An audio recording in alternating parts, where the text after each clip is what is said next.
KDKA-TV News at 6 in high definition. What if police showed up at your house in the middle of the night, took you out of bed, and arrested you for a crime that you know you did not commit?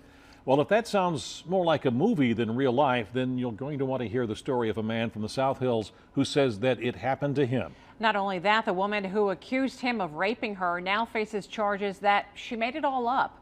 New at 6, Andy Sheehan has the interview you'll see only on KDKA. Last June, Matthew Foligno was asleep in bed at 2 in the morning when there was banging on his door and people shouting his name. It was the police, and they had their guns drawn. They were shining their flashlights in the windows, and they took me. Just all out of the blue? Out of the blue. A woman named Katelyn Webster told investigators Foligno had stalked, choked, and raped her, and she showed them these neck bruises to prove it. Only problem is, she made it all up. Complete fiction. Complete fiction. But by then, Foligno was in jail looking at 5 to 10 years hard time. At first I thought, I'm obviously innocent, so they're going to figure this out in a day or so, and I'm going to be out of here, and this is going to be all over. They're going to do their job, and they're going to, figure out the truth and get justice, and that never happened. Foligno says he met Webster only weeks before, and after a brief fling, decided to end it.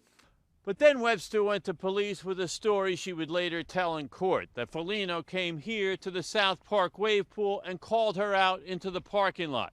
He then drove her to this back lot where he choked and raped her, stopping only when they were discovered by her 2 girlfriends.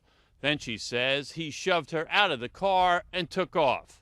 She made me seem like a bad, horrible person, and I'm not that person at all. I would never do something like this. Attorney Bill Diffenderfer says police arrested and charged Foligno almost strictly on the basis of the woman's statement. The police ever talked to these Never. friends? Never. They never talked to them? They never corroborated any of her statements or any of her testimony. So they just took her word? Correct. When his investigator contacted the 2 girlfriends, Diffenderfer says the women refuted the whole story, saying Webster had been out all night with another man and didn't want her father to know.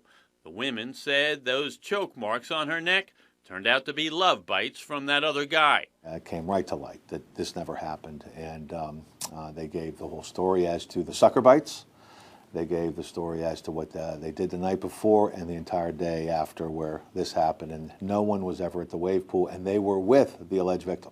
So she wasn't even at the wave pool. And the Foligno family anger doesn't end with the girl. It's very disappointing to me that with these kinds of serious cases that clearly destroy people's lives, that more wasn't done to investigate it. County Police Superintendent Charles Moffitt defended his detectives on the case. They did what they could do in an instance like this. We had a girl at the hospital saying she was raped. She had marks around her neck. Moffitt says the detectives did try to corroborate Webster's account, but she said she didn't know the last names of the 2 other girls and couldn't provide their phone numbers. That, says Diffenderfer, should have been another red flag.